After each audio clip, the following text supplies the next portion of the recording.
morning, Starshine. The Earth says hello. And hello to you guys. Yes, hello to all. This is The Swamp. The Swamp is an acronym. Stands for some whack-ass movie podcasting. Like 9 out of 10 times I do forget to do an intro until we're like 7 minutes in, and then I'm like, oh, shit, this is the name of the podcast. Yeah. It's like, oh, I'm Darren, I'm Emily, like, just whipping through. If you're new here, welcome. And if you're not new, which is probably the case, then also welcome. Yeah. Thanks for coming back. Yeah. Thanks for coming back to listen to us talk about this whack-ass fucking movie today. Really living up to the title of this show. Some whack-ass movie podcasting. This is perhaps our wackest movie yet. You think? I mean, whack in on several layers. Yeah, no, it is surface level whack, but also deeply whack. Just fucked. Yeah, it's the perfect analogy is that this movie is a jawbreaker of fucked. Yeah. So if you don't know how to read, today we'll be covering the 2005 rendition of Charlie and the Chocolate Factory. The one from the 70s is called Willy Wonka and the Chocolate Factory. So there is a titular difference, but the book by Roald Dahl is called Charlie and the Chocolate Factory. So it was actually the first movie that deviated from that title. But so yeah, the 2005 Johnny Depp, Tim Burton, Charlie and the Chocolate Factory, and December is the month that it is here, and we try to do themes, but honestly these themes are getting weaker and weaker each month. We're gonna have to go really strong in January with something, because this month's theme is movies where there is snow. I think it definitely is a stretch, but this movie does still give me Christmassy, holiday vibes. Yeah, because it's about family, and there's it's there's candy. Yeah, there's candy. It works. But we really were not trying to do holiday even movies. I was gonna say not even just Christmas, but just holiday movies. To do 5, because there are 5 Wednesdays this month. To do 5 was just gonna get so old so fast. And I'm sure y'all weren't going to want to hear it. So we're like, well, what's the next step out in snow? It is snowing here in Syracuse. Is there any snow in Massachusetts right now? I know there's snow in Massachusetts because I was just there yesterday. I'm currently in Connecticut, and there is 0 snow. All right. It's constantly powder puff snowing, but none of it's sticking to the ground, which is kind of nice. Okay. Yeah, that is nice. But it is going to start sticking soon, I believe. I have to clean off my car in the morning, but there's still nothing on the ground type beat. Yeah. So, anyways, that's my snow update. That's my weather update. At the top of each snow-based episode, I'll update y'all on the fucking upstate New York snow situation. I'm sure you're enthralled to hear about it. You're genuinely, because I know it gets really fucked up there in terms of snow. So I just know you're in for it by the end of the month. Oh, I know. So right now, on an inch and a 1 to 10 scale, I'm gonna put myself at a 0. But for snow, so we'll see how this progresses. But for some reason, the snow in this movie really sticks out to me, and I wasn't sure why. But then it was the final shot of the sugar duster dusting the house that I was like, oh, that's why this movie came immediately. We were like, oh, snow theme, and I was like, Charlie and the Chocolate Factory, duh, which is. Maybe not what you would first associate this movie with is the climate. I don't know. Here's the thing, is I certainly wouldn't associate it with, location, being in England, because here's my thing is, I don't know where the fuck this movie takes place because of all of the different accents.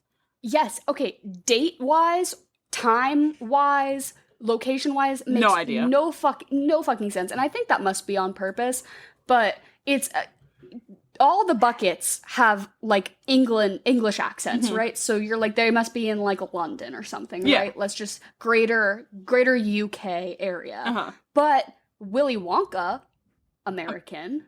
His father though, British. In that scene where he goes and he actually finds the golden ticket in the chocolate bar, shop owner and Charlie, British. All the other people that are yammering at him for the golden ticket, American. I don't understand. And I get the whole, like, impoverished, like, house situation that the Bucket family is in, but, like, from that scenery alone, if you told me to guess what year this movie was set in, I would have said at the latest, like, 1930? Right? 5, maybe? And then, no, Mike TV is fucking over here playing Call of Duty. What? I have no idea, because it literally looks like the Industrial Revolution just happened. Right? Right? They, like, don't have electricity in their house, but, I mean, I get it. They're supposed to be dirt fucking poor, but even just all over the place. Like, Augustus Gloop's dad is, like, a butcher, which is also giving me, like, early 1900s vibes. Just, like, it's just very jarring and confusing. The nut factory, the industrialization has altered the toothpaste factory, but not the nut factory. He still has all those women in, like, candy striper outfits crushing nuts. What fucking year is it? He just seems like he just seems like he likes misogyny. Yeah, so yeah. Super into it. Yeah, he's rich enough to just, like, fuel his own, like, yes, and then the nut ladies come in their stripy nut outfits and they crush nuts all day. This is business. He's a real traditional man. But so I guess if we want to get into a little bit of a summary, if you haven't seen this film, it's kind of a classic. I feel like I know I had to read the book in first grade. Like, my teacher, like, read it to us. Have you never read the book? No, didn't have to. I was a huge Roald Dahl fan as a kid, for sure. You Matilda, seem like one. the Witches, yeah, for sure. Even Charlie and the Great Glass Elevator, which was the sequel to this book. Ooh, I didn't know that. Ooh, sorry, I knew how to read as a child. But if you're not familiar with this story, what? But it's pretty, because the 70s movie is, like, totally a classic, iconic. If your parents didn't, like, force you to watch that at some point, being like, Gene Wilder. Yeah, I don't know. Maybe that was just me, but... But I really liked this movie as a kid. It was one of those, we had it on DVD and I, like, wore it down until it didn't work anymore type beat. Mm-hmm. I don't know what that says about me. But essentially, the plot is that Charlie Bucket's dirt fucking poor Freddie Highmore little ass and his parents, Helena Bonham Carter, and that guy from Game of Thrones, and also the 4 grandparents that hang out in bed together because they're all immobile, so we think. And they're very poor. The dad loses his job at the toothpaste factory because of machinery, industrialization, I guess. What year is it? I don't know. And then they're like, oh, Charlie, you can get a chocolate bar for your birthday. And also, Willy Wonka is doing a thing because he's crazy and he closed the doors to his factory 10 years ago, but now he's going to let 5 children from all over the world come, and you have to find the golden ticket to come. And so fucking crazily, 5 white kids find these golden tickets. What are the fucking odds? Let's do the math. Unbelievably low. Very, very slim. And so 5 different kids from quote unquote all over the world. I think 2 of them are from America, 2 of them are from England, and 1 of them is from Germany. Yeah, no, that's exactly what it is. Okay, and so they get to go into the chocolate factory, which is ooky kooky, wacky, quirky. Johnny Depp has a bowl cut, and then each kid, but not Charlie because he is good, represents, like, a bad trait of a child. I mean, I guess just negative human traits. And each of them doesn't die, but comes close to it in a way that reflects their worst trait. So Augustus is a little greedy fucker and he falls into the chocolate river. Oh my god. And then he's so fat he gets stuck in a pipe. That's so hilarious. And then so on and so forth until the only one left is Charlie. And then Willy Wonka's like, oh my god, you won the prize. You get the whole factory. But you have to never see your family again because I have daddy issues. And then Charlie was like, I'm all set. And then one day down the road, he's shining his shoes. And he was like, Mr. Wonka, let's unpack that trauma.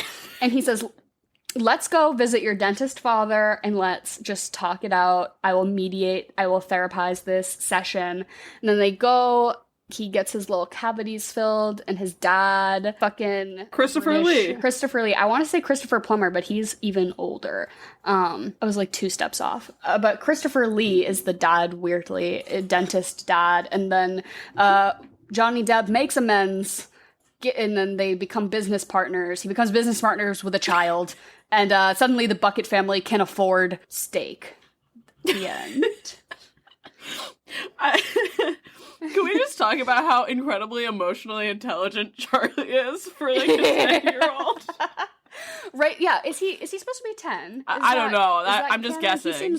He seems around it. I can't differentiate the different ages of children, so I'm always like 10 is like solid. Anywhere between 4 and 14, probably. No idea. I feel like Freddie Highmore is always one of those ones who looked a little. He was like, a late bloomer, so he could always maybe play a little younger. Yeah. Like, if you looked at this is not factual in any way, shape, or form, but if you looked this up and told me he was like 15 in this, I would have been like, okay. Well, now I want to know how old he is, or was in this. I know, he just got married, like, this past year, which is crazy. He's like 30, and this came out... 05. Oh my god, he was like 15. He's like 14. Yeah! Oh my god, I'm right. I'm so right. Oh, wow. Because he was in this in 2005, and I think this was maybe one of the first, like, bigger things he did, because then after this, he was in that movie August Rush, and then he got a couple other... He was, like, a pretty prominent child actor in this time, I feel. Yeah, the Spiderwick Chronicles and all that stuff. Yes. Oh my god, I loved that one. Mm-hmm.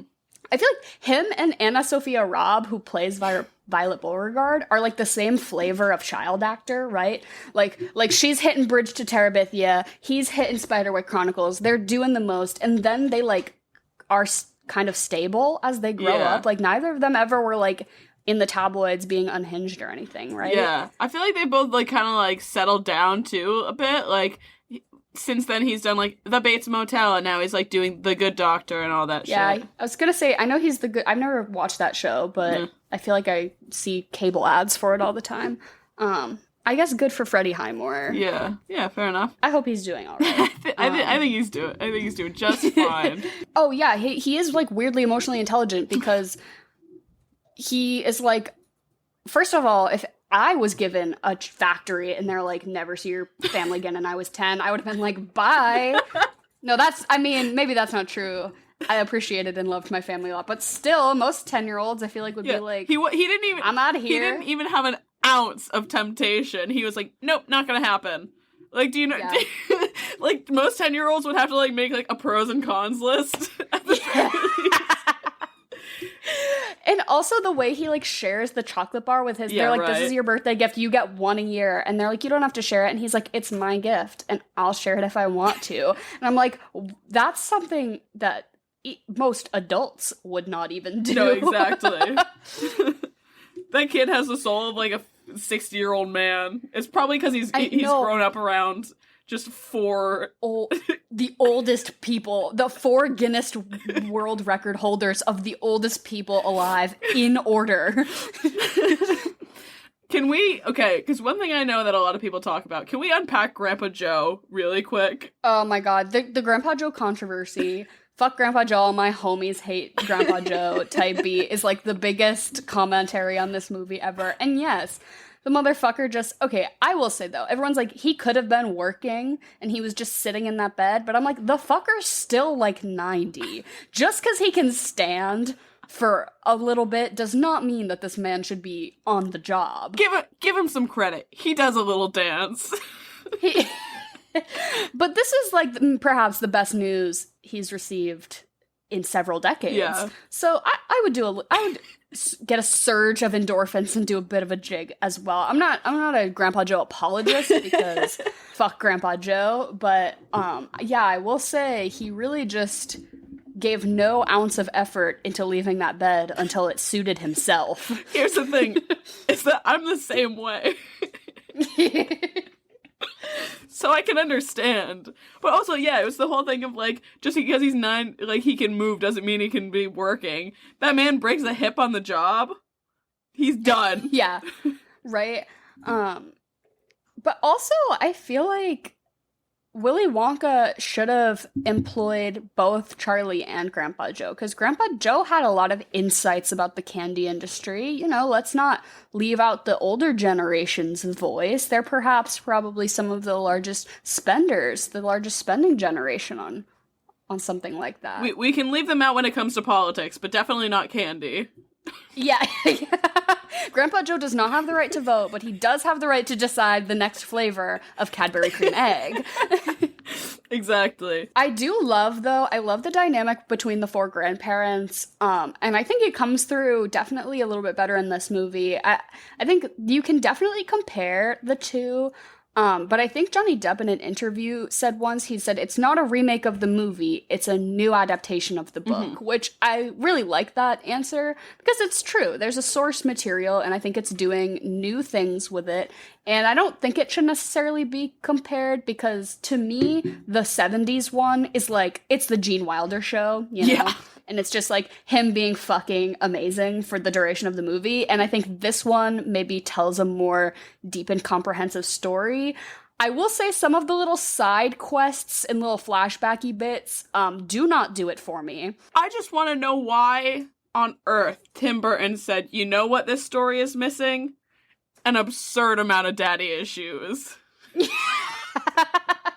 Like, is he just telling... Well, yeah. Does he just have... The childhood flashbacks? No, okay, well, I know that the headgear bit was based off of his personal life That's what I was wondering. I was like, did he just take this from his own, like, childhood? Is he just working through... Did he just work through, like, a lot of shit with this movie? Is that why he made this?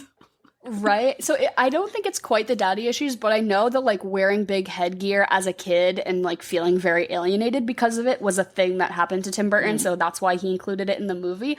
I also will say that the flashbacks I was referring to not enjoying so much were the A, colonization of Oompa Loompas, and B, the trip to India with the chocolate palace didn't need to be there. Like, what did not need to be there. But I think that the flashbacks to his childhood and developing the daddy issues is the only sound explanation as to why the fuck Johnny Depp is acting like that. like the way he's like weirdly cold towards the children and like a little bit he like zones the fuck out sometimes.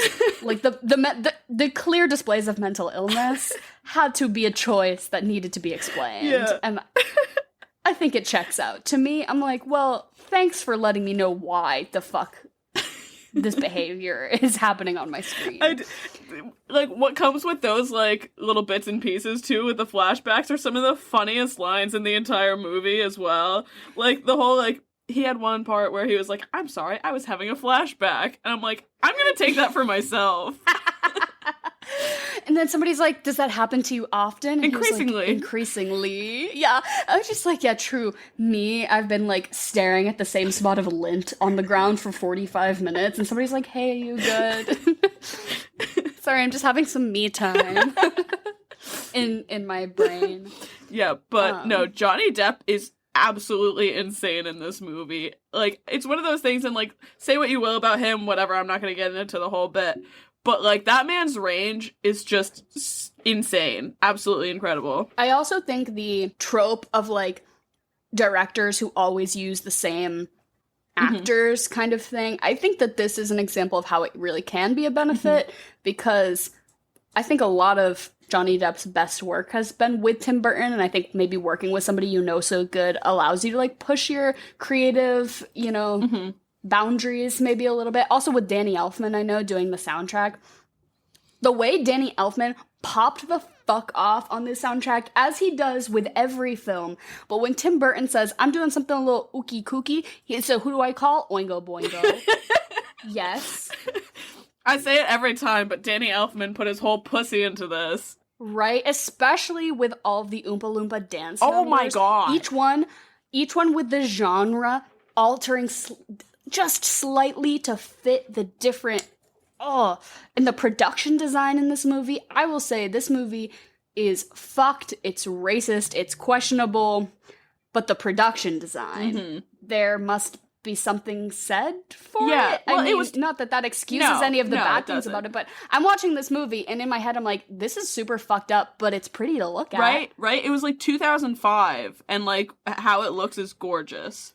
It reminds me a lot of like another Johnny Depp movie, which is like Pirates of the Caribbean. Like those early 2000s production and design was insane for those as well. I also really liked that a lot of the like CG or animation stuff in this was super like looked like it was made of plastic. Like that whole intro sequence of the like machines making the candy bars, and it doesn't look photorealistic. Like it looks kind of clunky and animated, but in like a weird plasticky mechanical kind of way that I think fits the whole vibe. I think they really kind of leaned into a way that made some of the CG stuff not look quite so hokey and more like intentional. And also I know a lot of the sets, like the candy room with the chocolate river, like that was fucking real. That's a set they made. Like, so I know a lot of the actual sets they put a lot of time into. This movie was also nominated for an Oscar for costumes, which I will say definitely deserving. Yeah, no. Well, all the sets make sense and everything like that because it did have a $150 million budget. Yeah. At this time, Tim Burton was on his hot girl shit and definitely had the rep to just get whatever the fuck greenlit. I know that they wanted to do this remake of, Willy Wonka, Charlie and the Chocolate Factory type thing since the early 90s. It was kind of like started being in the works, and it went through several different directors. I think maybe like Scorsese at some point, like somebody fucking like what the fuck at one point was on this, but then they got around to Tim Burton and it was like, yes, solid. And then also so many different actors I read. I didn't write them down, but it was like Will Smith at one point was in the running.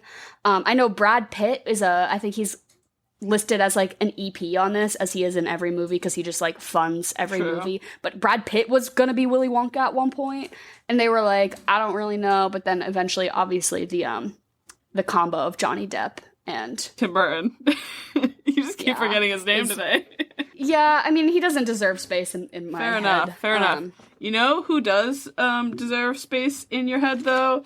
Is what's his Missy Pyle. Missy Pyle is Violet Beauregard's mom. Yes. And their little matching haircuts and their matching outfits. Oh my god. Yeah, no. Me and my American Girl doll back in the day. No, really. In matching velour tracksuits and little matching haircuts. The way they slayed those blonde bobs. Outstanding. I like that Willy Wonka and Violet have the same haircuts.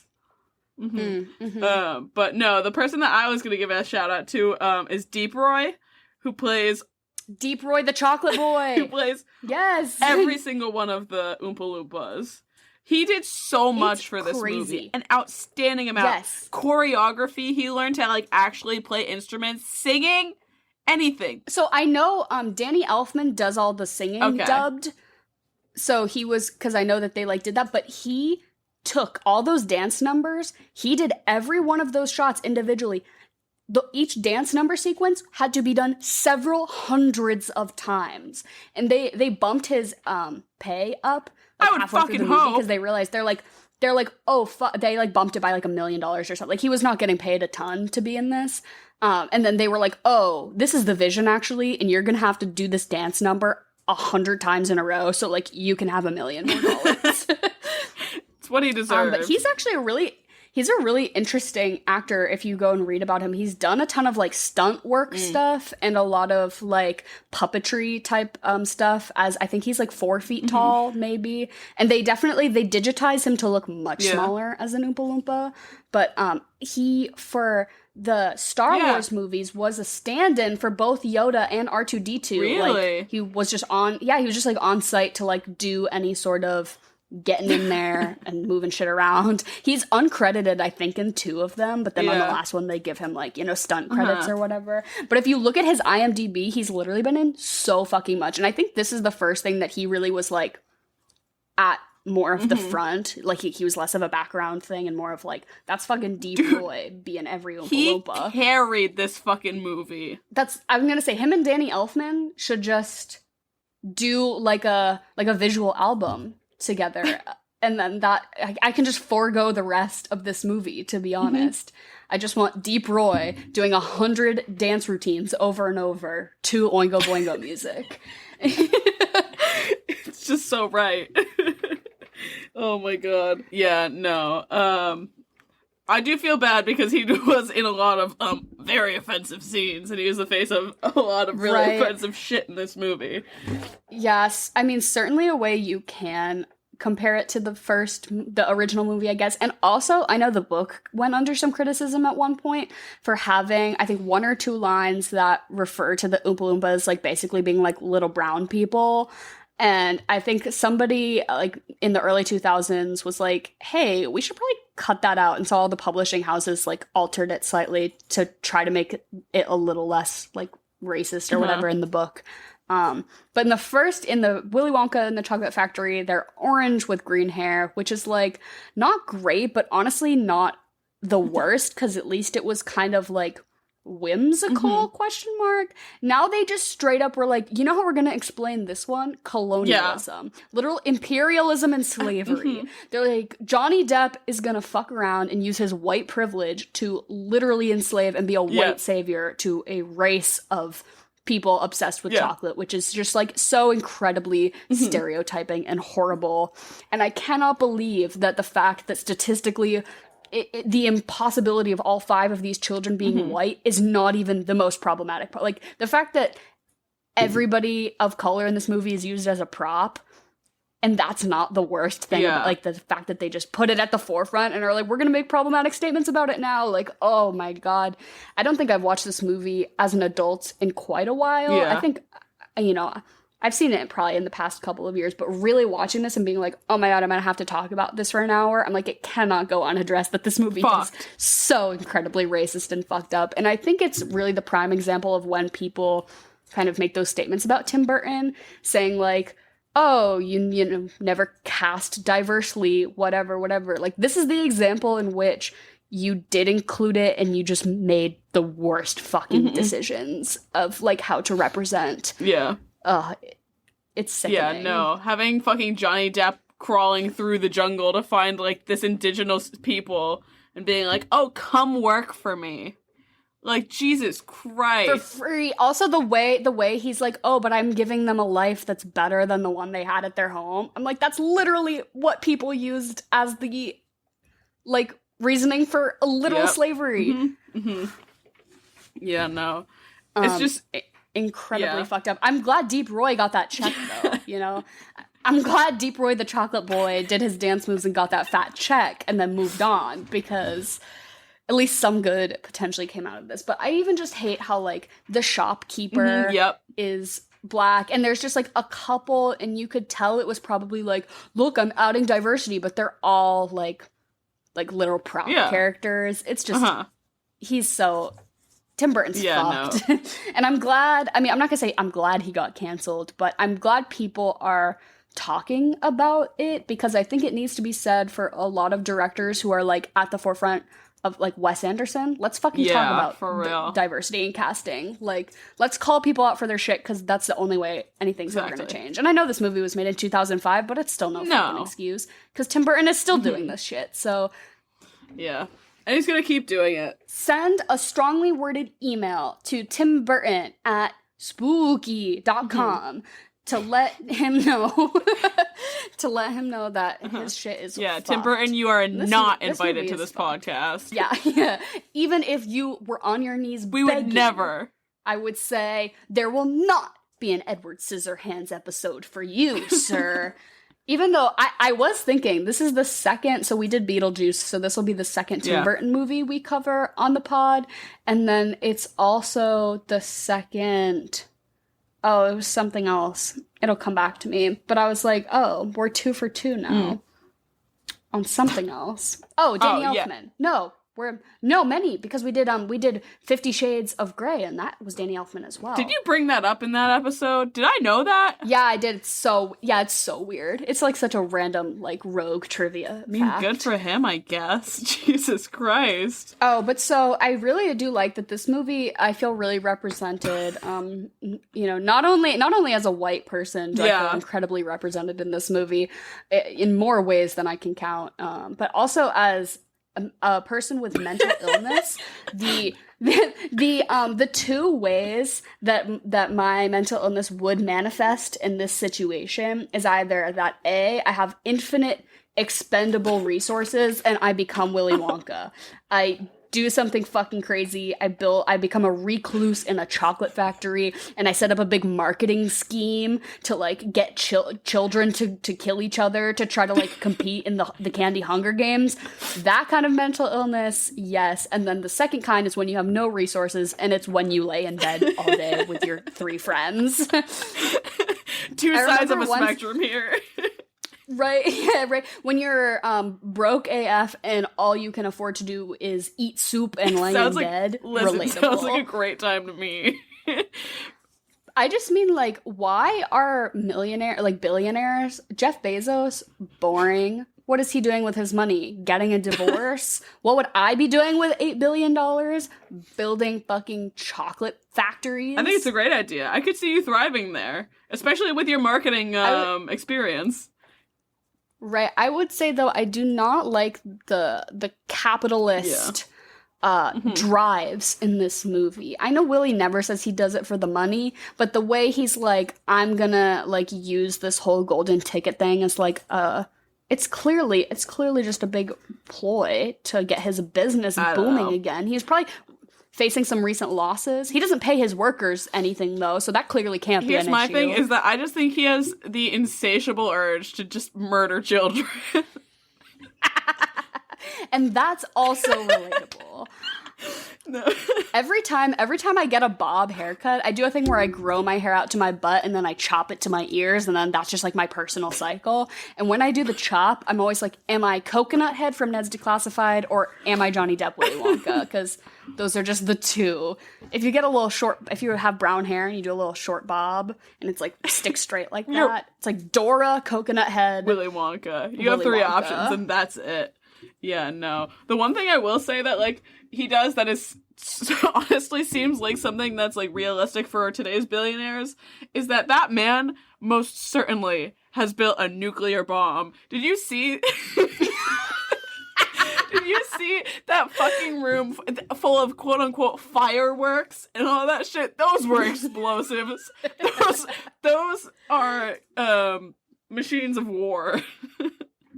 Yeah. What does he know that I don't know, that everyone else doesn't know? What's he preparing for? Because that man has weapons of mass destruction. I think that the Mike TV character is a little underrated in the overall discussion of this movie. Because, right, and I think as time has gone on, that type of kid like becomes more and more relevant in our society because it's like the hacker, crypto, gaming boy, antisocial kid who knows more than he should, like, you know, smarter than his parents, but also like not using his knowledge to do anything productive, like type beat. I know a handful of them. I feel like that's right, yeah. And so I think it's really interesting that they captured that specific kind of kid in 2005 because I think that was still before a lot of the like Reddit type. The Reddit types of kids, you know, really blossomed. But the way that he criticizes Willy Wonka every step of the way, he's like, dude, you built a teleportation machine and all you can think about is candy. I'm like, he's true. Right? Reasonable. My TV is not wrong. He's just a dick. Right? He's just 8 and a dick. But every 8-year-old is a dick. Willy Wonka was so concerned about the leeches and the parasites who were stealing his candy recipes. Bro, I'm in there stealing the nuclear codes. I am in there stealing the technology that's going to get us to Mars. Elon Musk is crawling through the air vents, taking notes on what the Oompa Loompas are testing in the Chemex lab. I mean, you're not wrong. Right? Like... Yeah, no. This does feel like a lot like today's billionaires. It's like, you could be ending homelessness. No, I'm gonna go to space. Right? The Bucket family is living nary 3 blocks down the street, eating cabbage soup. I don't even want to call it. It's not soup. It's hot water. It's hot water and lettuce. And he has... When they are traveling in that glass elevator and they go through that mountain range of chocolate, the Fudge Mountains, imagine how many people you could home. How many people you could The thing about that, too, is, like, when they bring the glass elevator to Charlie's house and he decides, you know where I'm going to park this? Through the roof. This house is already And the house is already on like its last legs. One board and the whole it's on a 45-degree one angle, board yeah. gone and the whole thing's done. The whole family is crushed. And he decides to put an entire elevator through there. I know, and then they like repair the house and it still Fucked. looks so disheveled. Yeah. There's only so much they can do. I do like that they do the little nod of like the Bucket family gets back on their feet without the help of Willie. At first it's like the dad gets a job and they can like afford to, it's not entirely like billionaire savior moment, but it definitely is. The ending of this movie does not do it for me. Mm-mm. I'm like, and why are you like making this child a business partner? Like let him go to school. Let him play Pokemon. Do Pokemon exist in this universe? Please, Willie, Johnny, please just give this boy a Nintendo DS and let him play Pokemon. I think he should put Charlie through school. Did you see that toothpaste model that he made? That man's an engineer. That man's gonna be an architect. What's gonna happen? Just put him through school. Like, the only interest he's ever shown in candy is because he could never have it, which I guess is, like, the same idea as, like Willy Wonka, I guess. But, like, Charlie seems like he could really take it or leave it. Yeah. Yeah, right? He's, like, also, the thing about Charlie that, I don't know, he finds that $10 bill on the ground, and he goes and buys the chocolate bar, which I get it. I get it. It was his last chance. And I'm not going to blame him for that. But the way he runs out of that shop without getting his change, sir, that $10 will be buying your family's groceries. Right, I was going to say. You know how many cabbages? I get that you're excited, homeboy, and that this is the opportunity of a lifetime, but that chocolate bar isn't inflation. Has inflation, what is this, the year 1,000 million? Has inflation made a candy bar $10? I did not think. Oh, no, because Grandpa Joe gives him, like, a coin, like a dollar to buy it. Yeah. That's $9 other, Charlie. Yeah. 2 doubloons. And then he goes home and he's like, oh, I'm gonna sell this. You wouldn't have had to sell it, really, if you just had the $9 that you left. Yeah. But because that's gonna get your family at least what? Several Cornish hens? Like some wheat product? I don't know what year this is, so I couldn't say. Okay, we're back at it again with another chocolate or vanilla with Jen. Jen is my mom, and she invented this lovely game called Chocolate or Vanilla, where she gives us 2 options and we say which one we like better. It's a really fun platform for me to loudly express my opinions. We play it every week here on the pod, or at least we try to. When I remember to upload it last week on School of Rock, I very sadly was editing in a haste and forgot to pop it in the middle. So apologies to those chocolate or vanilla stands out there, I guess. But does this week have a theme? It does. So we have a 3-way theme. So I was like first motivated or inspired by Glee going off Netflix as of tomorrow. I am so sad. So it's part Glee, but then I was like, I can't do a whole chocolate or vanilla on Glee because that's like too much. So I peppered in some Roald Dahl and some Johnny Depp. Roald Dahl, Johnny Depp, and Glee. Yes. Fair enough. I like this already. Classic pairing. Okay. I'm ready. Okay, you guys ready? All right. Yes. Chocolate or vanilla?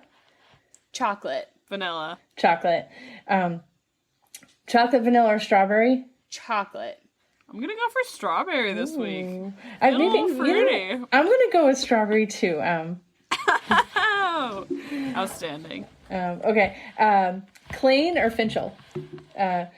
Obviously, Klain is Kurt and Blaine, and Finchel is Finn and Rachel. Klain all the way.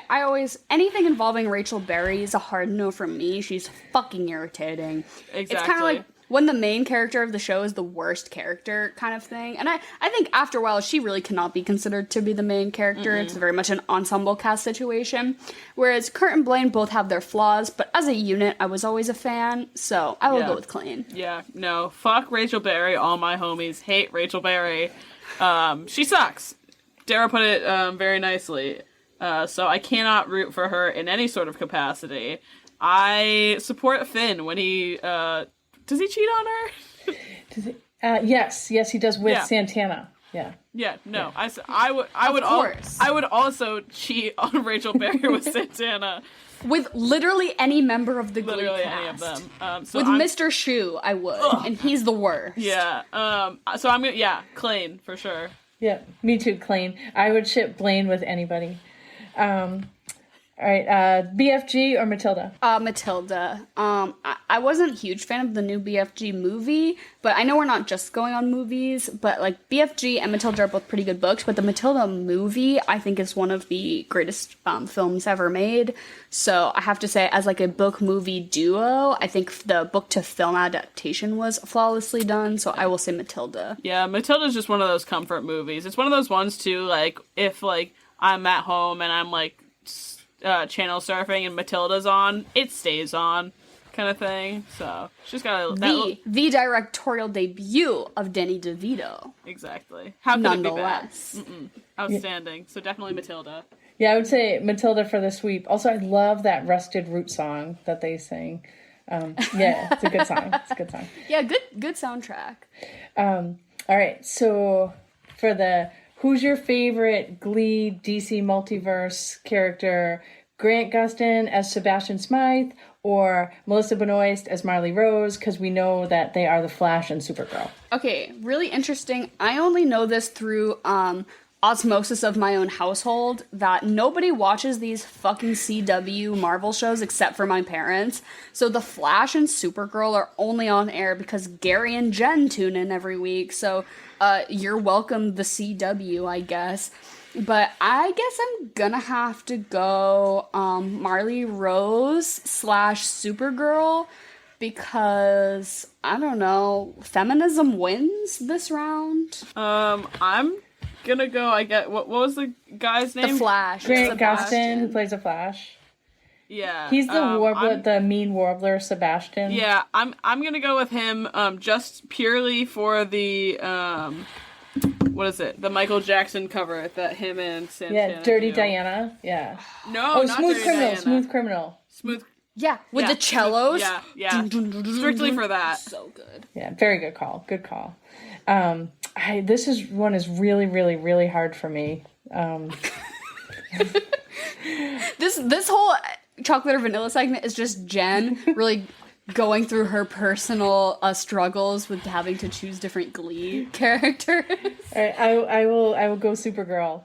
Pirates of the Caribbean or Alice in Wonderland? I'm gonna say Pirates of the Caribbean for sure. I never really loved the Tim Burton Alice in Wonderlands. I felt they relied a little too heavily on CG. It was in that time where it was really taking off and like really trendy to do your whole movie in sort of VFX. And I'm kind of a practical girl. I kind of like, some traditional set design. Mm-hmm. But I will say, we mentioned earlier that the effects that they did in the early 2000s on the early Pirates of the Caribbean movies were fucking outstanding and groundbreaking. Mm-hmm. Absolutely insane. I actually pretty recent, over the summer really, rewatched the entire Pirates of the Caribbean franchise because we were on vacation and my sister decided this was going to be the thing that she obsessed over for the entire week that we were in New Hampshire. And so we watched one every night. And let me tell you, they're good movies. They're really good movies. So I'm definitely Keira Knightley? Don't get me started. That's a whole thing. But yeah, no, I'm definitely gonna say Pirates of the Caribbean. Me too. Pirates of the Caribbean. I do want to say, I had a whole Alice in Wonderland themed sleepover once when I was a kid, because I was obsessed. I think it was maybe like my book club, and I'd made them all read the book or something. And we're gonna do a movie marathon of all the different film adaptations. And I made everyone watch the episode from the TV series where Whoopi Goldberg plays the Cheshire Cat, and some girl cried so hard her mom had to pick her up. And she was like, "I am so scared." Well, I was like, you weren't gonna make it through the sleepover because we're getting all the way to Tim Burton." But yeah, Whoopi Goldberg as the Cheshire Cat made some girl cried that her mom had to You're get girlfriend, her. we are not friends past 4th grade. Yeah. So Glee originals sung at regionals, season 4, All or Nothing, when they were wearing purple. Marley Rose wrote it. Or season 2, the regionals, where they wore the aqua outfits, and they sang "Loser Like Me." Loser Like Me, and they threw the slushies, and it was full of glitter. Yeah. That one, I distinctly remember in my brain. I'm gonna say as a Glee fan, I dropped a little off after the Glee project. Like, I watched maybe seasons 1 and 2, but once they started integrating, like, those people into the cast, I kind of dropped off as a fan because I was maybe in 8th grade, and I was like, I'm done, I'm too old for this. But I do really vividly remember Loser Like Me from season 2, especially when they put them in the hotel room and they said you have to write a song, and then Brittany wrote My Cup, an anthem. My cup, saying what's up to my cup. So good. That is the original. That is chocolate, vanilla, or strawberry. My answer is My Cup by Brittany. Can't believe I didn't have that one. I'm gonna have to say agree with Dara and go with Loser Like Me, because hold on, what's that thing where you go and you get a group together and you all rehearse to dance? Flash mob? Yes, my 6th grade graduation, we did a flash mob to Loser Like Me. That's amazing. If I was in 6th grade, I would have killed myself. I'm like, they're making me do first a dance in public, Bro. and 2 about a song about losers. I was too real. I was front fucking row. But yeah, what about you, Jen? That is a awesome story, but I'm gonna pick All or Nothing because it's very heavy on the Blaine. The Witches or James and the Giant Peach? I really like those movies a lot, both of them actually, and I was just describing my affinity for practical effects, and both of those movies definitely hit the sweet spot for me. But I will say I'm a claymation kind of gal. It's not for everyone, but it sure is for me. And I love the half real life, half claymation sort of transition they do in that movie. I think it's iconic. I think it's outstanding cinematic genius. James and the Giant Peach for sure. Also, that French spider, girl, get it. I'm gonna have to go with Witches, just because I do love Angela Houston. Yeah, just love her. And that's it. Did you guys know? Did you see the new one with Anne Hathaway? No, I have not. No, it won every Razzie for worst film, so I just simply refuse out of self-respect. I love Annie, but I don't know. I won't do it. I won't drop to that level. And I think she played the Angelica Houston role. I think she was like the head witch, I'm gonna go James and the Giant Peach. All right, best hyper-religious Cheerio, Quinn Fabray or Kitty Wilde? Oh my god, Quinn Fabray was the blueprint. Kitty Wilde could never. She was simply a decoy. She was simply a copy. Quinn Fabray, I've said it and I've said it before, I cannot think of a better moment in maybe all of television than the birthing screams of Quinn Fabray synced up to Bohemian Rhapsody. Are you kidding me? Whoever directed that, you can be on the pod, because, by God. Masterful. Absolutely masterful. I always liked Quinn Fabray's character. She had so many different story arcs, I couldn't even keep track. And you know what? I could get down with that. Kitty, I could not even be... Take her later, yeah. Can't think of anything that I like about her. But, what about you, Jen? See, unpopular opinion, I love Kitty. I think you seem to lean towards the later season. New school, yeah you're like a new school Glee. Quinn Fabray, though, she played the lead in I Am Number 4, one of my favorite movies. I do know that, yeah. But Kitty does, Hallmark Christmas movies. Becca Tobin, I love her. She has an awesome podcast with 2 of her close friends called Girl Gang. It's so good, yeah. Any Diana Argon stands out there? She plays Quinn Fabray. She was in Shiva Baby, which is a really great, it's like an hour and 10 minutes or something. It's literally a brief film. So, a short film could be roughly a long TV show episode type beat. And she plays, the wife of a sugar daddy man. I can't even get into it, but she's kind of a wild card who shows up, and you're kind of like, oh my god, Quinn from Glee. So anybody who is a Diana Argon stan, go watch Shiva Baby, please. I think it's on Hulu. Fucking outstanding movie. Probably one of my favorite ones from this last year. If not my favorite. I'm gonna have to watch that. It's anxiety-inducing, but it's really good. Oh, next is Edward Scissorhands or Fantastic Beasts and Where to Find Them. Oh, Edward Scissorhands. I wasn't a huge fan of these Harry Potter sequel reboot type beat things. They were fine, and I saw them in the theaters, which I think it's a kind of movie that you can't really enjoy unless you're in a theater because it's so like CGI heavy. I don't really know, but I wasn't super into it. So definitely Edward Scissorhands, total classic. Love the cinematography. Yeah. Here for it. Here for Winona Ryder. I feel like I've only actually watched Edward Scissorhands like maybe once, a handful of years ago. So as I remember, I enjoyed it, but I don't remember too much about it. But it's one more watch than I ever gave those Harry Potter Fantastic Beasts movies. So I'm gonna go with Edward Scissorhands. Yeah, definitely Edward Scissorhands for this week.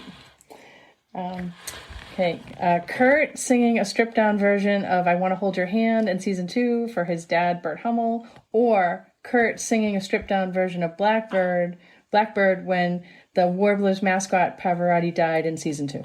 I have to say, I was waiting, because you said the intro to this question, and I was hoping that Blackbird would be an option. Because back in the day when you had to buy songs on iTunes individually, and then you like had your like iPod library or whatever, but I would plug my headphones into my computer and listen to my music most of the time. Don't ask me why. But then sort of like a Spotify recap situation, but not nearly as technologically advanced. You could see what your most played song, like it gave you the literal number of times you had watched or like listened to a song. I guess you could sort your songs by number of times per listen or whatever. And the Blackbird cover by Kurt was my number one for probably a straight year and a half. I don't know why. I do not know why. I was never as deep of a Glee stan as my mom was.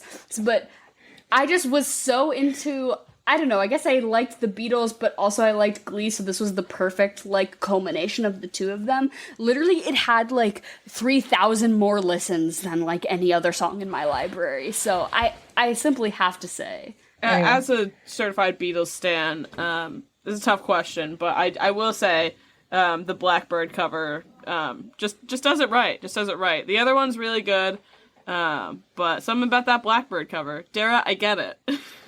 It had something like 100 hours of listen time or something stupid like that. Like, I don't know. I would just put it on repeat and get in my feels about a dead bird that wasn't mine.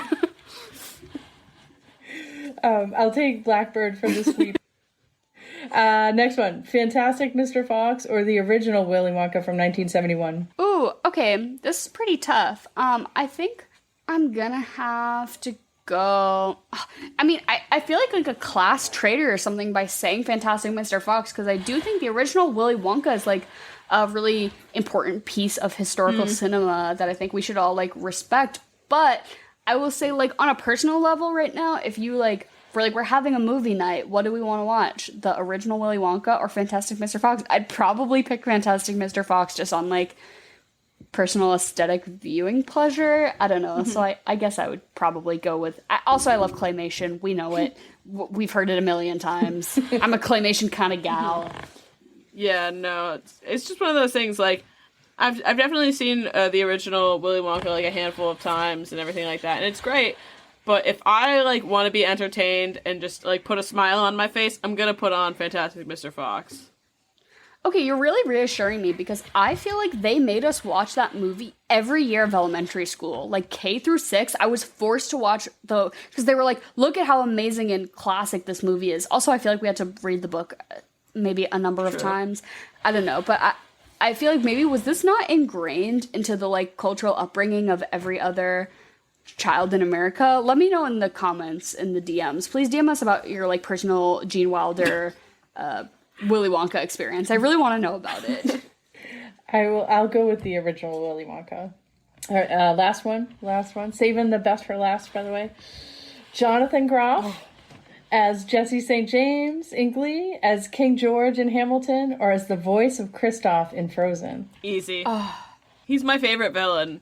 Yeah, I gotta say, Jesse St. James in Glee is, I mean, okay, he's good as King George, but where did he pull that energy from? Where did he pull that sort of deep hatred in his heart? And it was from Jesse St. James. The way that he says, Rachel, we're getting back together, and then throws a slushie in her face, iconic.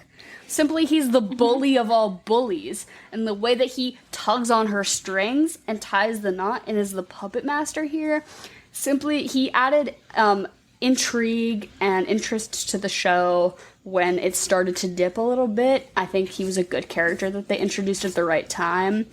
And I was always a fan. So I will say him as Jesse St. James in Glee. Yeah. No, I'm going to have to stick with you on this one. He was a bitch, and I loved it. And that's all I needed. Scene stealer in Hamilton, but also Hamilton's full of scene stealers. You know, what's a scene stealer among scene stealers? Nothing. But what is he in Glee? An icon. I don't want to disagree with you guys. Speak your truth, Jen. When you said it's a no-brainer, I was like, she's gonna say King George from Hamilton. He just kills it. He did. But I love all three of these. It was really hard for me to pick. Aaron says I can call Jonathan Groff Sauce. That's what I call him. Sauce, yeah. Groff Sauce is yeah. like the internet. What was he? I feel like he was in a trailer for a movie recently, and you audibly gasped. Matrix. Oh, The Matrix, yeah. Yeah. We saw Dune in the theater, and the trailers were running, and for Matrix, Jonathan Groff popped up, and Jen, like, audibly quaked in her seat because she was so excited to see him on the big screen.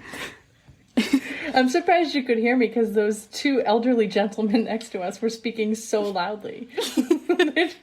And then you leaned over and said, "That's Frank Herbert." That's the actual author right next to us. Which was a really sick burn from Jen. But also, if any of you have seen any good of the new movies that have come out, we don't really cover them on the pod because we figure not everyone has seen them. We want to cover more stuff that people have seen. But if you've seen anything good in the theaters lately, DM us because I'm trying to keep up on the new shit. So if you want to talk to me about, The French Dispatch, Dune, whatever, Princess Diana, whatever, please DM us. I love to talk about new movies. So shouts out to that. Quick interim shouts out to new movies. Thank you so much for a great Glee-based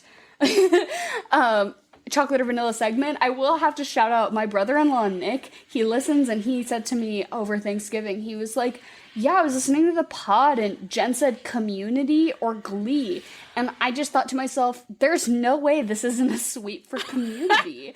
And I was the only person. He's like, I didn't realize there were so many Glee stands on the pod.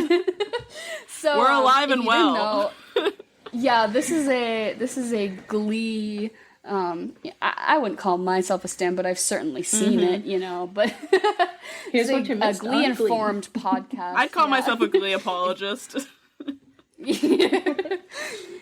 For the pod. But yeah, I think this was a really great theme this week, Jen. Really way to lighten the mood in the midst of our Charlie and the Chocolate Factory discussion, which is a little grim, not gonna lie. So we'll see you next week for next week's Chocolate or Vanilla segment. And as always, we love you. All right, love you guys. See you next week. Bye. Can I take a hard right turn here right now? Please. Can I just talk about Willy Wonka's sexuality? Okay. Definitely Ace, like, for sure. Not a single. And also, what does it say about me that I'm still here for it? Like I'm not gonna say that this character is sexy or like fueling my fire in that way, but I am just saying that there's something about the Willy Wonka character, both from Gene Wilder and from Johnny Depp, that I can just get behind. They're so incredibly different because, like, to me, Johnny Depp's version doesn't even have, like, any appendage down there. Nothing. He's smooth like a Barbie doll. Maybe he lost it in some freak candy accident. I don't know. But it's like a puppet. There's nothing. Just a hole that goes all the way to the brain. That's why he's got the puppet repair shop. Mm-hmm. Oh my god. The Puppet Hospital and Burn Center.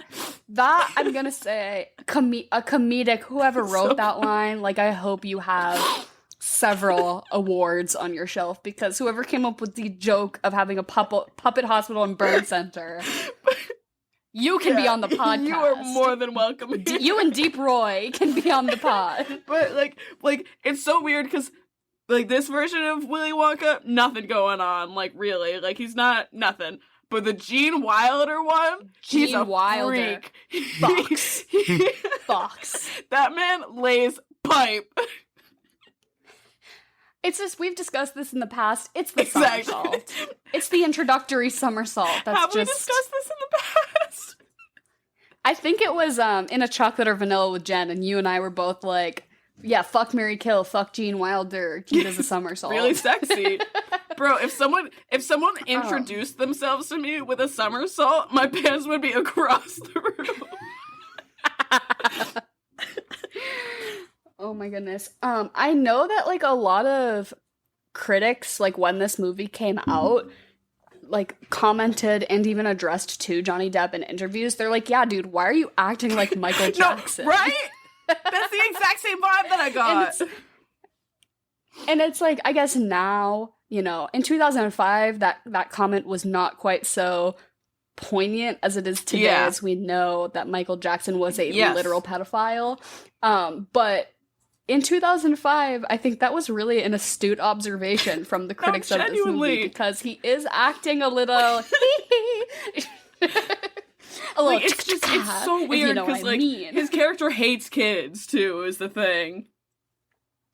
Yeah, why would you make this elaborate? I'm sure if you made it like, I don't know, we're putting little golden tickets inside chocolate flavored booze nips and we're doing a 21 plus booze cruise down the chocolate river, you could have gotten some interesting characters. Right? You could have had an actual business partner instead of a 10-year-old.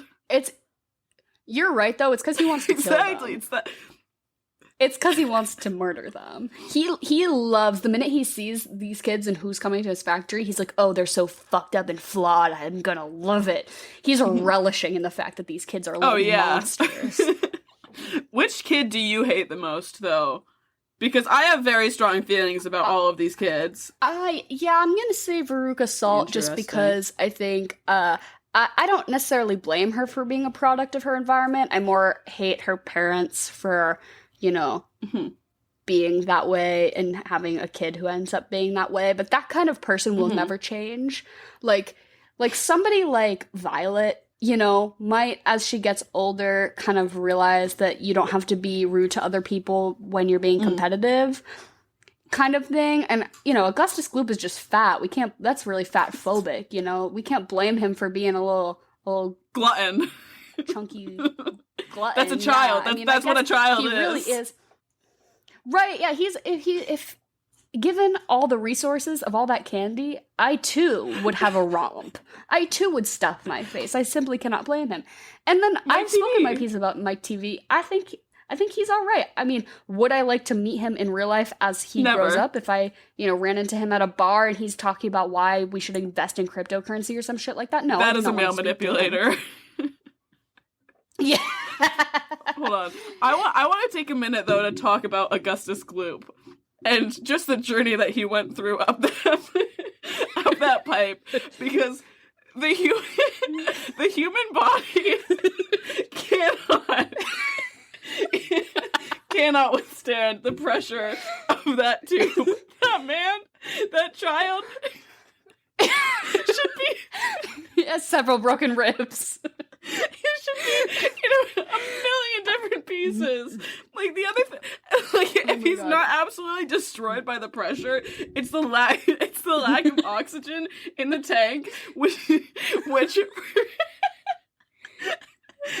slowly depleting while there's a musical number going on.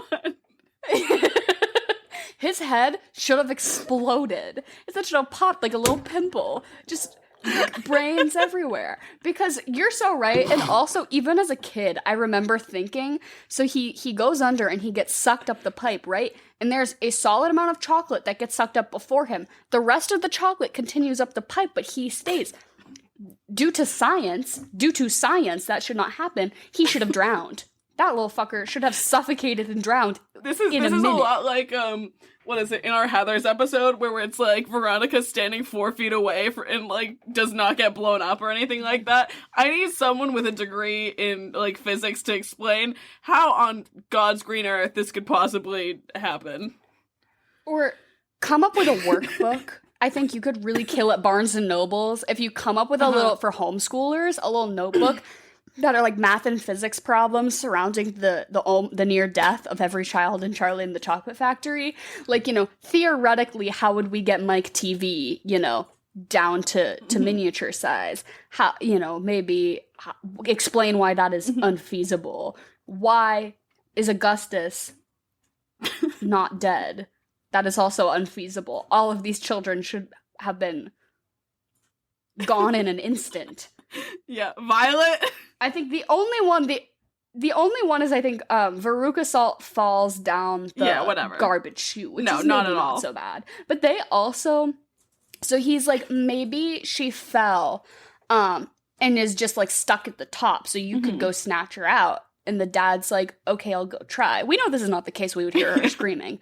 But the dad's like, okay, I'll go check it out. And then the Oompa Loompas do a full musical number as he slowly paces towards the hole.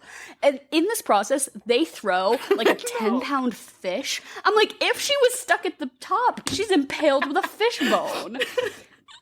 My favorite part of that entire sequence with her with like the nuts and everything like that and the squirrels is just they like pin down her arms and everything like that and they carry her to the hole and the Jesus imagery there is just absurd.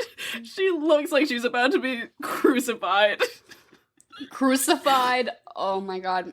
Those are real. Shut the fuck up. Not the ones carrying her. But in the scenes where they're like sitting and those really up close shots of squirrels, they got trained squirrels for those because they're like, we can't CG hyper realistic squirrels. They obviously did for like the carrying scenes and stuff like that, but the really up close of the squirrels like cracking the nuts and stuff, those are real insane squirrels. To me. Right? Pretty crazy, right? Squirrels are really smart. I feel like you can train them if anyone out there needs some good squirrel accounts on Instagram to follow, Thumbelina the squirrel is one of my favorites. People who like domesticate squirrels who've been like injured and stuff. Yeah, Peanut the squirrel is another really good one. Thumbelina and Peanut. I didn't know that there were famous squirrels. Yeah, in the same way that there are famous sugar gliders, famous capybaras. I do follow a lot of exotic pet accounts. Maybe that would be my Willy Wonka story. I would open like a weird zoo pet store of like rehabilitated capybaras and I would let them feast on the children. I like that for you. I think I can see that working. Henry could cook them like gourmet meals. I would love. Right? Oh my god. A 5-star restaurant where we only serve capybaras. I'm sorry, if you're not a capybara, you cannot have a reservation. Have you seen like those people on TikTok? There's one guy that'll like make 5-star like worthy meals for his dog. And that's what I'm visioning it for you. Oh, that's so nice. Speaking of TikTok, do you know the sexy Willy Wonka TikTok I feel like guy? Yes. I feel like I remember him from like way earlier in my TikTok career. He's got like 1 million. Yeah, he was pretty early TikTok famous. I think all you need to search is like Willy Wonka on TikTok and he will be the first one that comes up. I think he's verified as like Willy Wonka from TikTok or something like that. But he dresses up like the Johnny Depp one. But yeah, like, I just know that sexy. Really does it for you. Yeah, he does a little dance. No, it's not quite that though. It's like the unhinged. You like him strange, and that's fine. You know who I think could have bodied this role? Jake Gyllenhaal. After like after seeing Mr. Music, Mr. Music. After seeing him as Mr. Music and John Mulaney's Lunch Bunch, we just named a string of questionable men just then. Sorry, we are apologizers. Yeah. Apologists. I'm a Jake Gyllenhaal apologist. I'm sorry, Taylor Swift. Well, you've been riding this wave way longer than just now. I know. I'm a fan. He's a good actor. I'm not gonna get into it, but it doesn't mean he has to be a good person for me to appreciate his. But maybe I don't want to hang out with him. Yeah, no, you said it last week. He's bumped down on your husband's list. Yeah. No list of husbands. Yeah, he like has to go sleep on the couch kind of deal. Yeah, you know who bumped? And all 4 members of Greta Van Fleet. Get on it. I was gonna say, you know who's bumped up on my husband's list? Grandpa Joe. No, Grandpa. I like the other Grandpa better because he's like, Charlie, don't be fucking unrealistic. You're not gonna win a ticket. You know who's gonna win tickets? Parents who can buy their kids 1 million chocolate bars. Statistically, it's just not gonna happen for you. Everyone else is like, Charlie, there's hope. No, do not give this kid hope when there really statistically is none, especially after tickets had been found.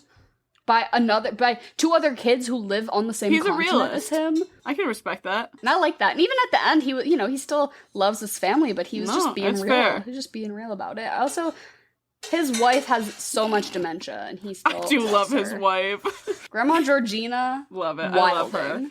her. Do we actually want to get into who we would fuck, marry, and kill, though? Since we're on this tangent. Yeah, do you think there's like a main 3 adult characters in this movie? Because I really don't think so. So do you want to do, I wouldn't say, let's do the batch of parents. Ooh, that's a good one. So then they'll just be an outlier. They'll just be an extra. But so you get to, or wait, there'll be 5, right? Because it'll be Grandpa Joe, but I guess, yeah, it'll be Grandpa Joe, Augustus Gloop's mom, who I think seems like a delight, Veruca Salt's trash dad, Missy Pyle in her hella nice tracksuit, and Mike TV's guy. Do you recognize Mike TV's dad from Breaking Bad? He played. Here's my thing is, I don't know, anytime I watch Breaking Bad, and I've done it like 4 times, I only get to like the 3rd season, and then I stop. So would I know him? Oh no, I went on a personal cycle for several years where every summer I'd watch Lost and every winter I'd watch Breaking Bad. So I've seen that show maybe all the way through 6 or 7 times. So sorry for my cute knowledge, but Gretchen and Elliot, they're a couple and they used to work with Walt and then they got rich and he became a teacher. So there's like, he's a very fringe character. Very fringe, but Gretchen and Elliot, they're like a pair of side characters. That's Mike TV's dad. I saw that man and I'm like, why do I fucking recognize you? In the same way that Charlie's dad, I was like, why do I recognize this man? And he plays Locke in Game of Thrones. If anyone recognizes, he was one of the Night's Watch guys and he like turns on everyone. If you look him up, Henry, what's a describing characteristic of Locke from Game of Thrones? He's got like shoulder length hair. I think he uses like daggers or something. And he's there with, what's the guy from Pacific Rim's name? He's there with the guy from Pacific Rim. It doesn't really matter. I'm just doing an actor Kevin Bacon situation now. But anyways, those are our 5. So I would have never recognized this man as like Game of Thrones. Huh. I have like the IMDb type of brain, like implant in my brain, like the widget. You know how you add a widget to a website? When they were building me, they're like, let's give her the IMDb widget. But it's like, I don't know their name, but I can scan the face type beat. Do we want to add, so I'm thinking like fuck, marry, kill, like get a beer with, and would be an okay coworker? I mean, I guess. Yeah, sure, okay. Are those too fringe? Let's go for it. Let's go for it. So it's all the people that accompany the children, correct?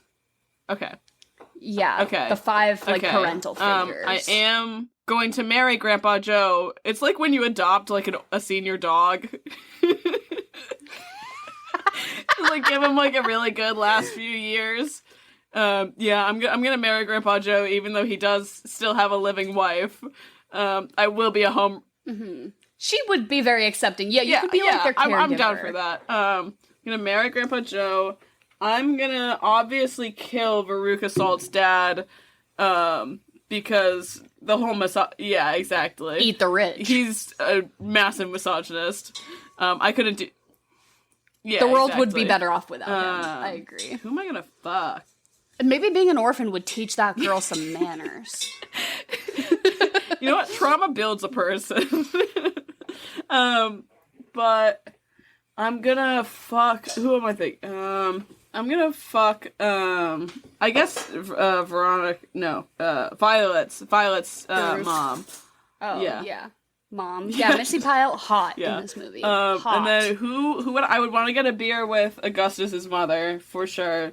She seems like she'd just be a blast at the bar. We'd get absolutely wasted. And then I do think Mike TV's dad would be a decent coworker. I think he'd bring donuts into like the teacher's lounge. Or he'd be the kind of guy that you like ask him to do something and he'd, when you have coworkers and you're like, oh, hey, can you do this for me? And they're like, sure. And then they never do it. But when you have a coworker and you ask them, you're like, oh, can you do this? And they're like, sure. And then they don't. And then you resent them forever. And you're like, I'll never ask a favor of you. Or the coworkers are like, oh, can you do this? And they're like, yeah, of course. And then they do it. And you're like, wow, you're a great coworker. I appreciate you. He'd be the kind that he would definitely do the thing. You're like, oh, do you mind making a couple extra photocopies for me? And he'd make like more than you need too. I like that he specified his profession. I like in movies when characters give weird specific details about themselves that lets me divulge deeper into their, mind of who they are. I like that he's a high school geography teacher. That just checks out for me. What about you? His wife also seemed very bland. I'm definitely gonna marry Violet's mom so we can wear matching tracksuits. I think that's good I think for that you. would be nice. I'm gonna fuck Augustus Gloop's mom. And then I'm gonna kill Veruca Salt's dad, obviously. Fuck that motherfucker. I'm gonna liberate his wife. I'm sure she's like in a hostage situation. And then I'm gonna get a beer with Grandpa Joe because I don't think he'd be a good coworker, but I do think my TV's dad would be half decent. Like, I work in the English department and he works in the history department, so we our paths don't cross often, but like when they do, I feel like Grandpa Joe could be really fun to get a beer with. Like, Grandpa Joe is also one that you would end up blasted with. And he would like tell stories about some war that I don't even know which war he's talking about. It's just thrilling. But I'd be like, thanks for getting vulnerable, I guess. When old people just start on a story that you're like, I don't remember asking you a question, but I guess do a 10-minute monologue. Because that's going to be me, I'm going to be some old coot in a wheelchair at some function, and I'm going to be like, back in the day, I had a podcast. And then I'm going to, talk about Brokeback Mountain for 15 minutes as if I was there. You're going to start doing the podcast. I'm not there. You're talking to me anyway. Yeah. I like have a puppet of you and I'm like doing a bit and everyone's like, Grandma, did you take your meds this morning? Definitely not. And then I guess for the whole movie, I am gonna marry Willy Wonka because I could fix him. I simply could. I'm gonna fuck Willy Wonka's dad because I also think that he just, I don't know. There's something about a dentist that just needs to loosen up a little bit, I think. And then I'm gonna kill that first person who offered to buy the golden ticket off of Charlie because how fucking dare you? So I'm gonna opt to join Charlie's mother and father's marriage. I want to be in that throuple, so I'm gonna marry. Do I marry one of them? Do I marry both of them? I don't know. I'm in it though. Because I think they're too good together, but I want to be a part of that. So I'm going to marry them. I'm going to fuck Veruca Salt's mom because I know she's never had an orgasm before with that man.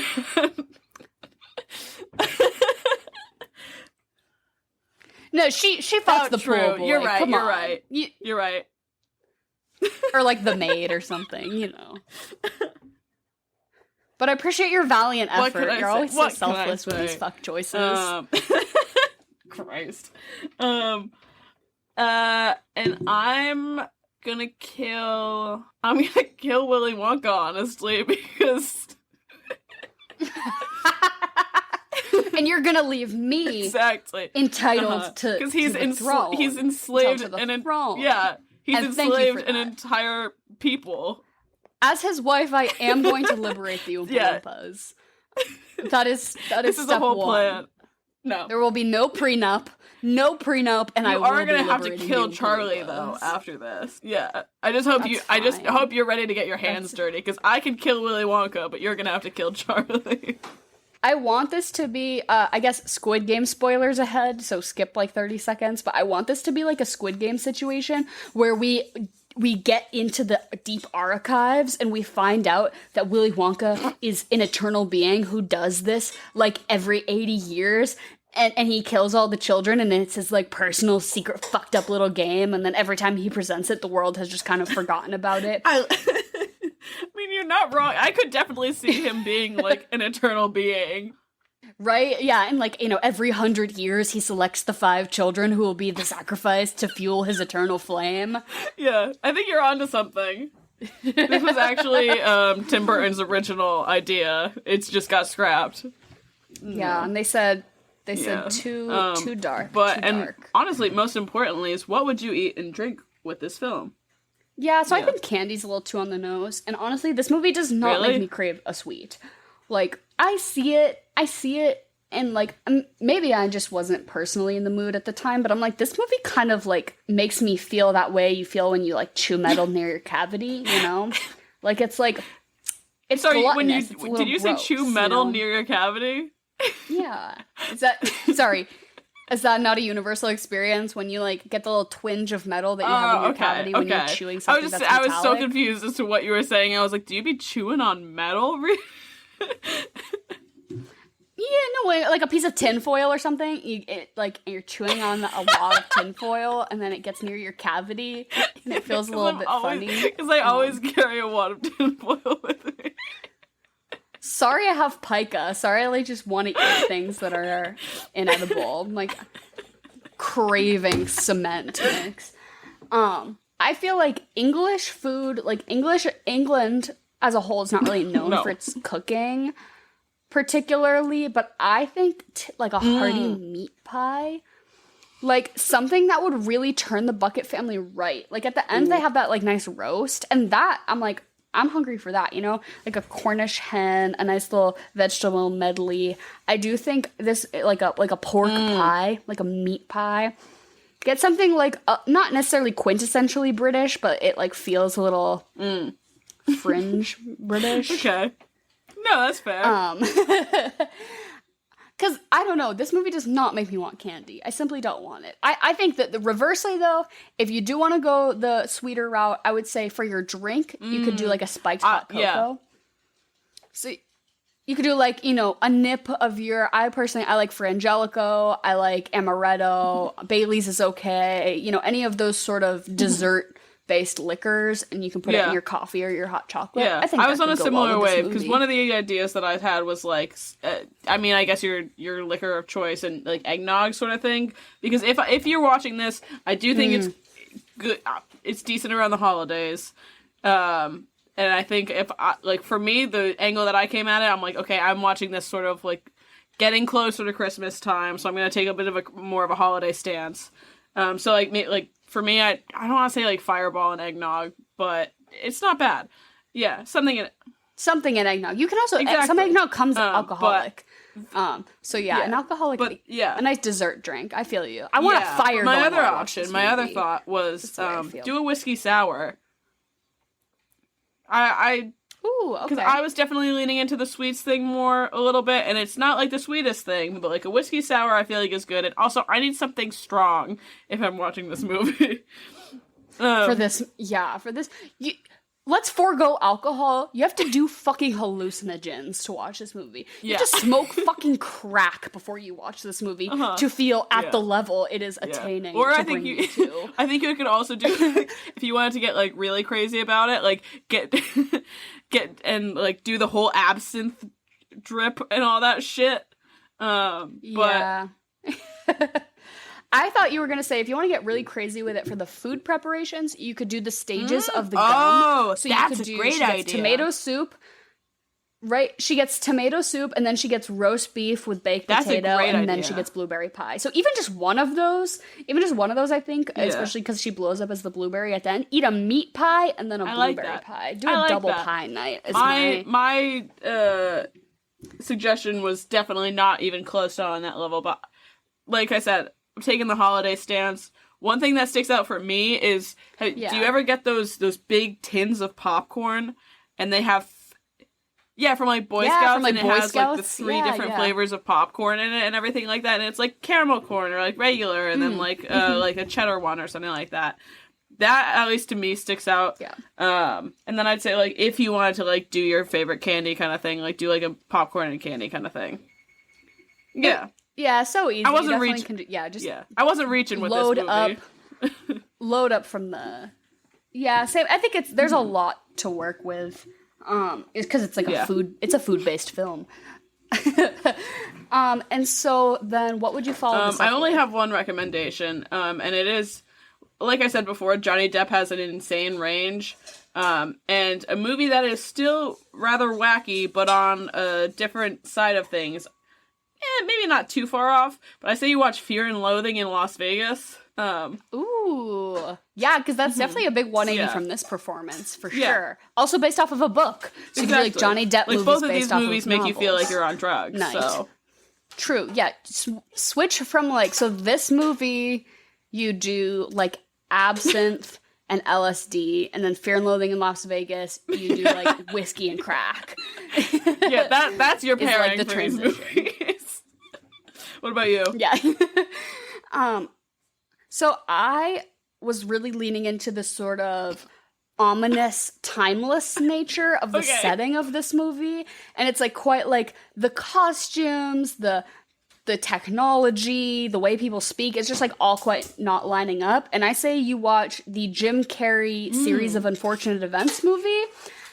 I know honestly, it's not my favorite. I do prefer the TV series because I'm a huge fan of the books, and I think the TV series, the Netflix original TV series with Neil Patrick Harris, does a way better job of capturing the spirit of the books.